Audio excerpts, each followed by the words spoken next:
রহমানির রহিম। সংগ্রামী সাথী ও বন্ধুগণ, আজকে আমার নেতা আমার অহংকার জনাব জাকির খানের মিথ্যা মামলায় নারায়ণগঞ্জ কোর্টে হাজিরা ছিল।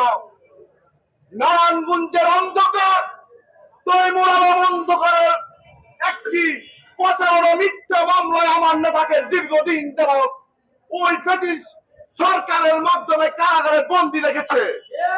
উপস্থিতি, আপনারা জানেন আজকে সেই ব্রিটিশ সরকারের বাংলাদেশ সামনে বাংলাদেশ স্বাধীন হয়েছে।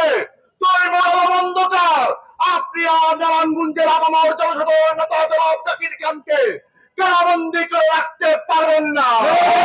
নারায়ণগঞ্জের আপামর জনসাধারণ সবাইকে নিয়ে আমরা বাংলাদেশের যে কোনো কারাগারে গণতান্ত্রিক উপায়ে আইনের শাসন মেনে জাকির খানের কারাবন্দির তালা ভেঙে জাকির খানকে নিয়ে আসবেন।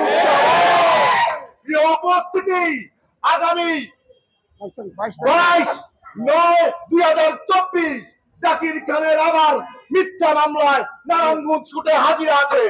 আপনাদের সবাইকে আগামী 22/9/2024 সালে নারায়ণগঞ্জ কোর্টে জাকির খানের ভালোবাসায় আপনাদের সবাইকে কোর্টে উপস্থিত থাকার আহ্বান জানিয়ে আমি আমার বক্তব্য এখানে শেষ করছি।